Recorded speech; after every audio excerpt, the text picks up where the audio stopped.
YouTube live में आप लोगों का स्वागत है। आज हम लोग उस पहलू पर बात करेंगे जिस पर के कायदे से अब पूरे देश में डिबेट होनी चाहिए। सवाल यह है कि नरेंद्र मोदी लोकतंत्र के प्रहरी हैं या डिक्टेटरशिप के रिप्रेजेंटेटिव हैं, खुद डिक्टेटर हैं। और जब हम डिक्टेटरशिप में रहते हैं तो हमारी किस तरह की मनोदशा हो जाती है, किस तरह के लक्षण है जो डिक्टेटरशिप में हमें एकदम अपील करते हैं। मेरे सामने एक बहुत महत्वपूर्ण ग्रंथ उपलब्ध है, फ्रीडम एंड डेमोक्रेसी वॉचडॉग ने 2017 में, जो कि फ्रीडम हाउस संगठन का एक हिस्सा है, यूनिवर्सल जो ह्यूमन राइट्स डिक्लेरेशन है उसको आधार बना के सारी दुनिया के तकरीबन 195 देशों का उन्होंने अध्ययन किया कि वहाँ मानवाधिकारों की और लोकतंत्र की और स्वतंत्रता की क्या स्थिति है। और इन 195 देशों में जो सर्वे करके जो रिसर्च सामने आई उसमें ये था कि इन 195 देशों में 87 देश ऐसे हैं जो कि अपने को मुक्त राष्ट्र या स्वतंत्र देश कहते हैं। इन सो कॉल्ड मुक्त राष्ट्रों में 49 राष्ट्र ऐसे हैं जो मुक्त नहीं हैं। 59 राष्ट्र अंशतः मुक्त हैं।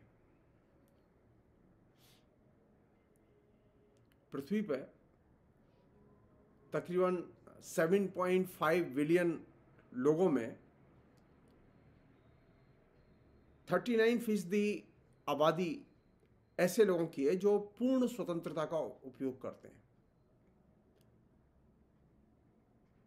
और 36% आबादी ऐसी है जो कि स्वतंत्रता से एकदम वंचित है। 25% ऐसे लोग हैं जो कि मात्र कुछ छोटी मोटी स्वतंत्रताएं उनके पास हैं, बाकी जो मानवाधिकार हैं उनकी पूर्ण आज़ादी उनके पास नहीं है। इसका अर्थ यह है कि करोड़ों लोग इस पृथ्वी पर अधिनायकवाद में या डिक्टेटरशिप में रहते हैं जिनके पास में स्वतंत्रता नहीं है, या जिन देशों में जो सार्वभौम मानवाधिकार घोषणा पत्र है उसका पालन नहीं होता, और जहां मानवाधिकारों का पालन नहीं होता वहां गरीबी होती है, अज्ञानता होती है, तरह तरह की बीमारियां होती हैं, सामाजिक अन्याय होता है। जो लोग आंदोलन करते हैं उनको बिना बताए जेल में ठूंस दिया जाता है, तरह तरह की यंत्रणाएं दी जाती हैं। आए दिन honour killing, bulldozer killing, encounter culture और करप्शन, ये कॉमन फिनोमिना है जिनको के फ्रीडम एंड डेमोक्रेसी वॉचडॉग ने रेखांकित किया।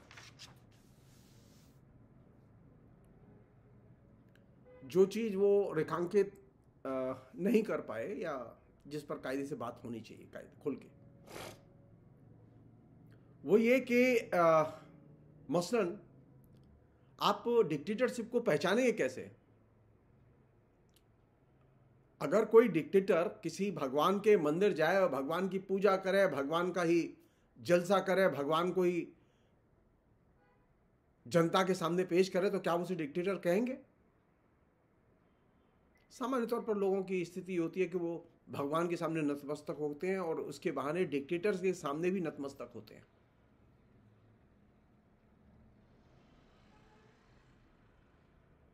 मैं पिछले करीब 16-17 साल की उम्र से मैं पॉलिटिकल एक्टिविटीज में पार्टिसिपेट करता रहा हूँ। मेरे अपने निजी अनुभव से जो चीज़ निकल के आई है उसे मैं साझा कर रहा हूँ आपसे कि आखिर डिक्टेटरशिप की या तानाशाही की समाज में लाक्षणिक विशेषताएं क्या हैं, और अभी जो प्रेजेंट में जो गवर्नमेंट है जो कि सो कॉल्ड डेमोक्रेसी के जरिए चुनी गई है, ये ऐसी डेमोक्रेसी है जिसमें कि इलेक्शन कमीशन के सामने जो समस्याएं रखी जाएं, इलेक्शन कमीशन उनका संतोषजनक उत्तर नहीं देता, लेकिन इलेक्शन रिजल्ट डिक्लेयर जरूर कर देता है। 2014 के पहले ये फिनोमेना नहीं देखा गया, लेकिन 2014 के बाद में कॉन्स्टेंटली ये फिनोमेना देखा गया कि इलेक्शन कमीशन इलेक्शन में उठाई गई गंभीर आपत्तियों को दरकिनार करता रहा है, आज भी कर रहा है।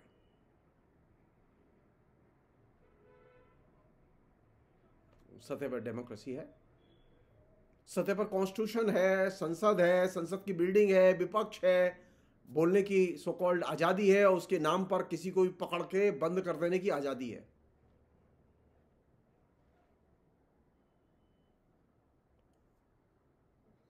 डिक्टेटरशिप का पहला लक्षण है जो कि सबसे महत्वपूर्ण लक्षण है, वो क्या है कि झूठ बोलो और खूब एग्रेसिव प्रोपेगेंडा करो। जितने डिक्टेटर रहे हैं सारी दुनिया में, वे इस मतलब सूत्र का बुनियादी तौर पर सबसे पहले पालन करते रहे हैं। और जितने भी समाज में उदारतावादी क्रांतिकारी विचार हैं, संगठन है, उनका जम के विरोध करो।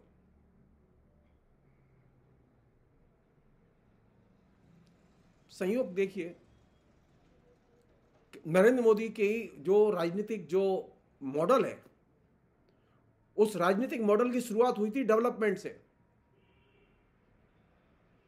और वो सबसे बड़ा फेक न्यूज साबित हुआ, सबसे बड़ा फेक स्लोगन साबित हुआ। लेकिन लोगों के जेहन में डेवलपमेंट गुजर दिया गया। और जो लोग स्वाधीनता आंदोलन में, जिन संगठनों ने भाग लिया था, जिन लोगों ने लोकतंत्र की रक्षा के लिए कुर्बानियां दी थी, आतंकवाद के खिलाफ में कुर्बानियां दी थी, जिनके नेता मारे गए, सैकड़ों कार्यकर्ता मारे गए, उन सब पर नरेंद्र मोदी ने और उनके जो मीडिया गैंग है उसने एग्रेसिव कैंपेन किया। नाम दिया टुकड़े टुकड़े गैंग, राष्ट्रद्रोही, देशद्रोही। तानाशाही का जो पहला लक्षण है या पहला मंत्र है, उस पहले मंत्र का नरेंद्र मोदी ने अक्षरशः पालन किया है। और पहला मंत्र क्या है?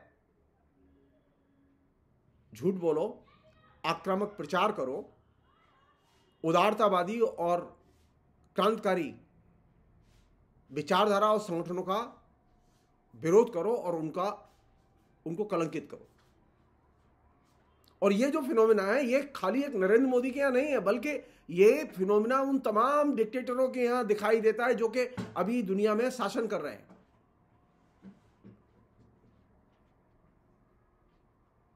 दूसरा मंत्र है उसका कि डिक्टेटरों को जनता की स्वतंत्रता पसंद नहीं है, और जनता का अपने तरीके से जीना, रहना, खाना, पीना, सोचना पसंद नहीं है। वो ये नहीं पसंद करते कि जनता स्वतंत्र रूप से सोचे, रहे, अपने काम करे। बल्कि डिक्टेटर की का दूसरा मंत्र है वो ये कि अपना एजेंडा जनता की चेतना पर थोपो, जनता के दिमाग को अपने एजेंडे के तहत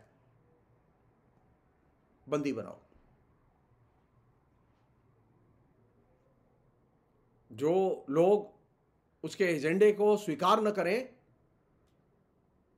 उसको जेल में डालो, उसके ऊपर झूठे केस लगाओ, उसके ऊपर तरह तरह की सेंसरशिप लगाओ, मीडिया में उसे लिखने मत दो, साइबर सोशल मीडिया में उसे बोलने मत दो, इंटरनेट पर उसको तरह तरह से बाधित करो, अपमानित करो, दंडित करो, आइसोलेट करो, और न बन सके तो फिर ट्विटर को, फेसबुक को एक लिस्ट दे दो कि इनकी वेबसाइट, इनकी टाइमलाइन पोस्ट, इनकी ट्विटर पोस्ट ये न पढ़ी जाएं, इसके लिए हम तुम्हें पैसा देंगे।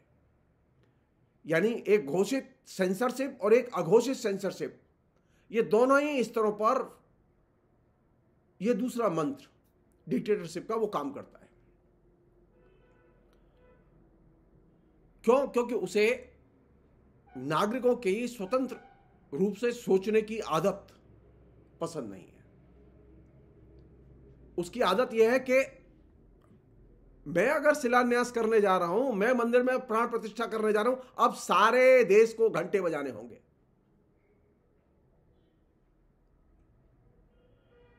अब गली गली सिर्फ जय श्री राम करना होगा। नरेंद्र मोदी जा ही सकते हैं मंदिर, कोई आपत्ति नहीं है इसमें। नरेंद्र मोदी प्राण प्रतिष्ठा भी कर सकते हैं, लेकिन आपत्ति है कि इस एजेंडे को एक राष्ट्रीय पॉलिटिकल एजेंडा बना के लोगों के ऊपर थोप दिया जाए, लोगों को इससे बांधने की कोशिश की जाए, आंदोलित किया जाए और सारे मीडिया को इस लाइन में लगा दिया जाए। इसे कहते हैं व्यक्तिगत तौर पर सोचने, बोलने और देखने की स्वतंत्रता को बाधित करना और उसके ऊपर अपना एजेंडा थोपना। तीसरा जो मंत्र है, जो कि बड़ा अद्भुत मंत्र है, जिसका कि आप लोग सब जानते हैं, मैं तो इसका जिक्र कर रहा हूं कि एक ग्रांड नैरेटिव जो डिक्टेटरशिप का चल रहा है, तानाशाही का जो एक महाआख्यान हमारे बीच में चल रहा है, उसको एक राजनीतिक तौर पर डिफीट दी जानी चाहिए। और डिफीट तब दी जाएगी जब आप उसे पॉलिटिकली चिन्हित करेंगे। वो तीसरा मंत्र क्या है? जनता अनुकरण करे और चुप रहे। केंद्र और राज्य की सरकारें जो कह रही हैं उनकी बात मानो, उनको फॉलो करो, उनकी आलोचना मत करो। केंद्र की नीतियों का समर्थन करो, विरोध मत करो। जो विरोध करें उन्हें पकड़ो, जेल में डालो, उन्हें धरना करने की, प्रदर्शन करने की, जुलूस करने की, रैली करने की, दिल्ली में और दूसरे शहरों में जहां पर कि बीजेपी का शासन है, वहां अनुमति मत दो। और अगर भूल से गलती करें तो उन पर केस लगाओ और तरह तरह की यातनाएं दो और हिरासमेंट करो।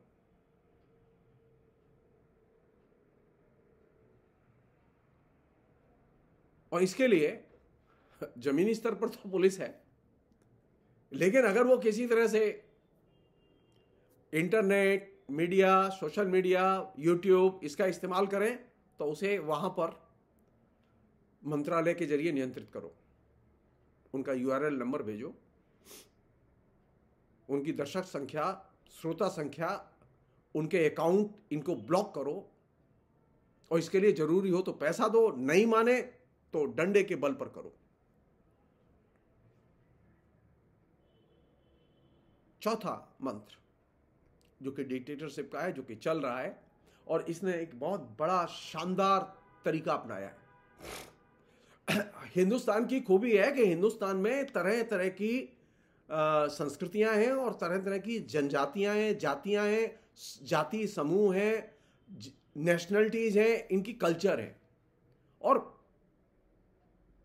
50 किस्म के धर्म है। सिर्फ एक धर्म नहीं है, सिर्फ एक देवता नहीं है, 33 करोड़ देवता हैं। और प्रैक्टिस में अगर आप देखेंगे तो 33 करोड़ से ज्यादा देवता मिलेंगे आपको हिंदुस्तान में।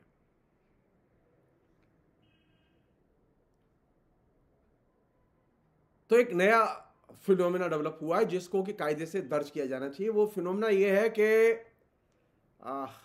लोकतंत्र में क्या है कि लोग अपने विचारों का अनुकरण करते हैं, अपने स्वभाव के अनुसार वे अपनी फ्रीडम ऑफ एक्सप्रेशन का इस्तेमाल करते हैं।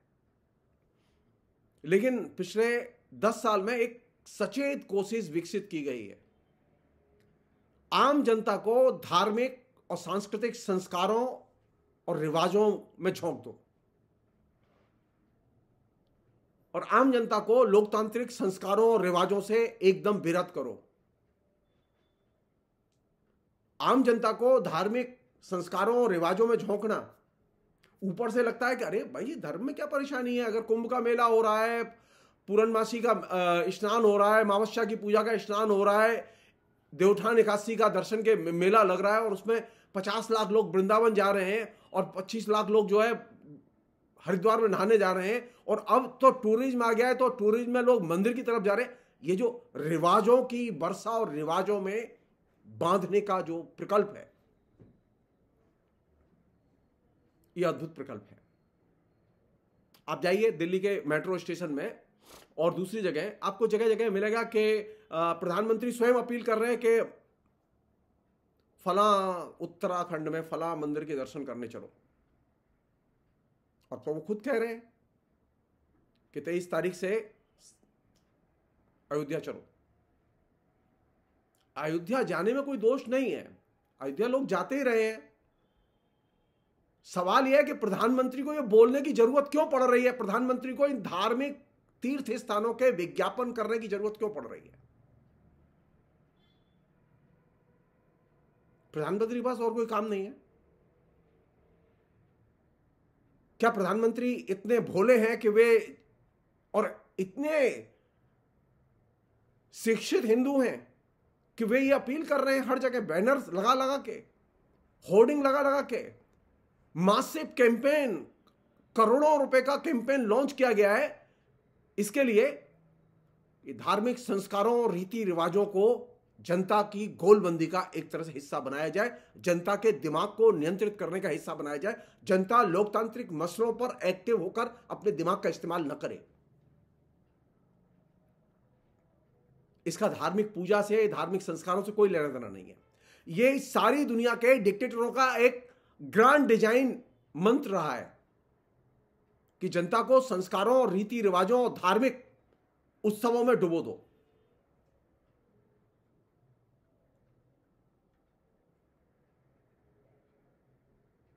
पांचवा मंत्र है डिक्टेटरशिप का, जिसे लागू किया जा रहा है और इस पर हमें सोचना चाहिए कि हम क्या करें।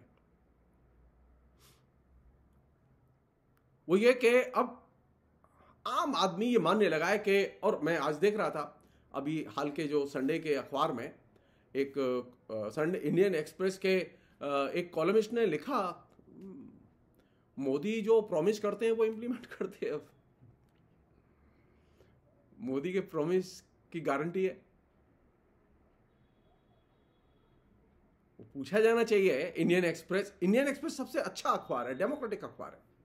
उसमें जब इस तरह के कॉलम आते हैं, वीर सांघवी एक बहुत महत्वपूर्ण पत्रकार है, वह जब इस तरह से ब्लंट कॉलम लिखता है इंटरनेट पर कि मोदी अजेय हैं, मोदी को कोई नहीं हरा सकता, तो चिंता होती है कि हम डेमोक्रेसी में रह रहे हैं या डिक्टेटरशिप में रह रहे हैं। सो पांचवा जो मंत्र है वो ये, डेमोक्रेसी रहेगी तो डेवलपमेंट रहेगा। अगर देश में डेवलपमेंट होना है, देश को आगे जाना है, जैसा कि लोगों के जहन में उतार दिया गया है, तो तानाशाही बहुत जरूरी है। और जो तानाशाही में मजा लेने लगते हैं, डिक्टेटरशिप जिन्हें पसंद आने लगती है, जैसे कि अभी भीड़ चल रही है, अभी क्या है कि हर आदमी दौड़ के आरएसएस के ऑफिस की तरफ जा रहा है, हर आदमी दौड़ के नरेंद्र मोदी की तरफ जा रहा है। आप जाइए किसी भी यूनिवर्सिटी में, आप जाइए किसी कॉलेज में, आप मिडिल क्लास के लोगों में जाइए, आप रेलवे स्टेशन में बात कीजिए, हर आदमी लग रहा है कि वो सारे के सारे लोग अब सिर्फ हिंदू हैं और उनका काम कुछ नहीं है, उनका काम यह है कि मोदी सही कर रहा है।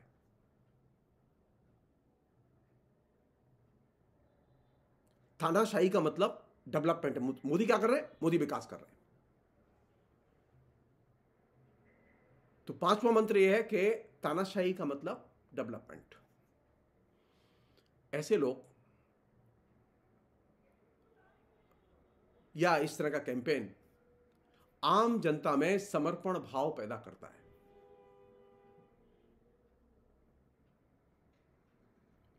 अफसोस की बात यह है कि जो लोग डेवलपमेंट के लिए तानाशाही को जरूरी समझते हैं, वे लोग ये रियलाइज ही नहीं करते कि स्वतंत्रता का या लोकतंत्र का मतलब क्या है, उसकी जरूरत क्या है समाज में, उसकी जीवन में जरूरत क्या है, उनके निजी जीवन में जरूरत क्या है। वे उसे महसूस ही नहीं करते।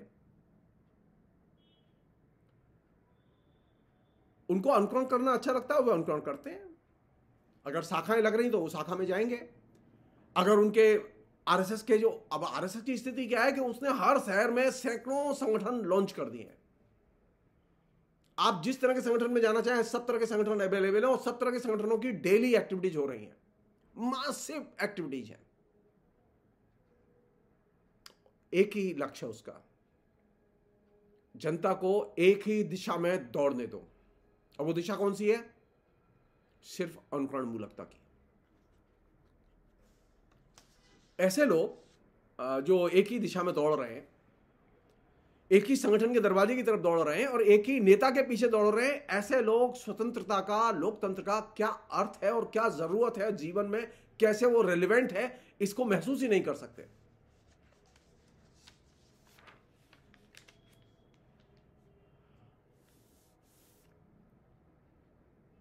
ये सवाल आपके मन में उठ ही सकता है कि जब इतना माहौल बनाया हुआ है और सब अखबार के कॉलमिस्टों से लेके, टीवी के एंकरों से लेके, टीवी के जो है तमाम किस्म के डिबेटरों से लेके और तमाम साइबर पर चलने वाले चैनलों से लेके, जो मैक्सिमम प्रोपेगेंडा है वो यही कहता है कि मोदी का कोई विकल्प नहीं है।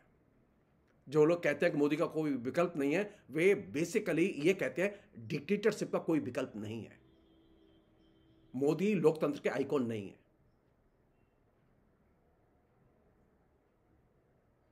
ऐसे में इस सवाल उठता ही है कि जब इतने बड़े पैमाने पर देश में लोग सोच रहे हैं मोदी मोदी मोदी मोदी, और जिससे बात करो वो मोदी को वोट देने जा रहा है। मैंने हर कॉलमिस्ट जो लिख रहा है वो कह रहा है मैं कॉमन मैन से बात करके आया हूं, कॉमन मैन कह रहा है मैं मोदी को वोट दूंगा। तो क्या ऐसे लोगों में जो कि अनुकरण करते हुए मोदी के पीछे लग गए हैं, क्या ऐसे लोगों में कभी लोकतांत्रिक चेतना लौटेगी?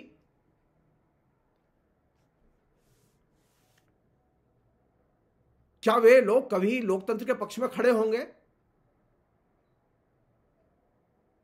मेरा अनुमान है कि वे लोकतंत्र के पक्ष में उनमें से बहुत सारे लोग लौटेंगे। अब ये अपने स्वार्थ की वजह से, समुदाय के स्वार्थ की वजह से, जाति के स्वार्थ की वजह से, पुरस्कार के स्वार्थ की वजह से, पद पाने की स्वार्थ की वजह से वे लोग जय हो मोदी कर रहे हैं, जय हो आरएसएस कर रहे हैं, लेकिन वे लोग, उनमें से एक अच्छा खासा हिस्सा लौटेगा। उसका कारण क्या है? आप किसी को भी पकड़िए जो कि आरएसएस के पीछे भाग रहा है और पद पा रहा है, नौकरी लगाई जा रही है बाकायदा। जो कार्ड होल्डर है उन्हीं की नौकरी लगाई जा रही है, जो उनके यहां से जिनके नाम आ रहे हैं उनकी नौकरी लगाई जा रही है। ये एक बड़े पैमाने पर, जिसे कहेंगे मतलब पॉलिटिकल मोबिलाइजेशन है, रिक्रूटमेंट है। नौकरियां बिहार में भी लगी हैं 4 लाख से अधिक लोगों की, लेकिन बिहार की सरकार ने यह नहीं पूछा कि जिसे नौकरी दी जा रही है उसकी पार्टी क्या है। सैकड़ों ऐसे भी लोगों की नौकरी लगी है जो कि आरएसएस के लोग हैं वहां।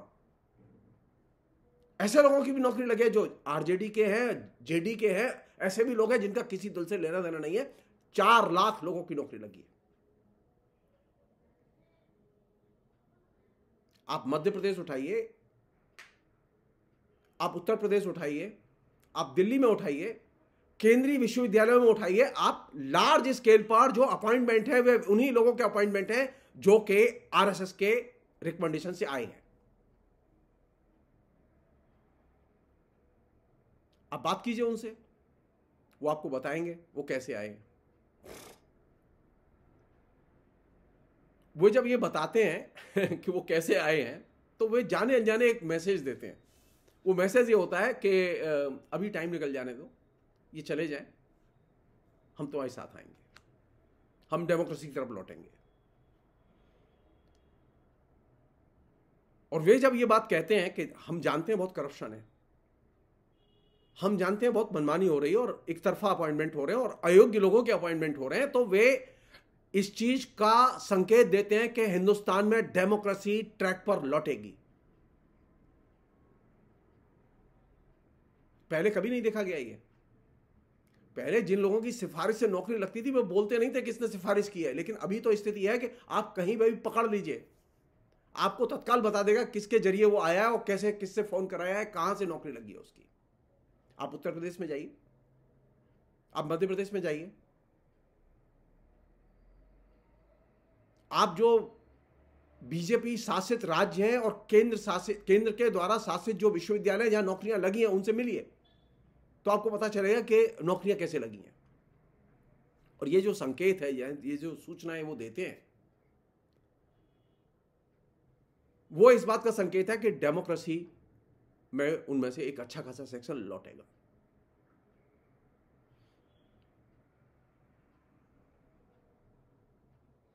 वो एक बात और भी कहते हैं, जिसका कि राहुल गांधी ने एक एमपी के जरिए जिक्र किया था।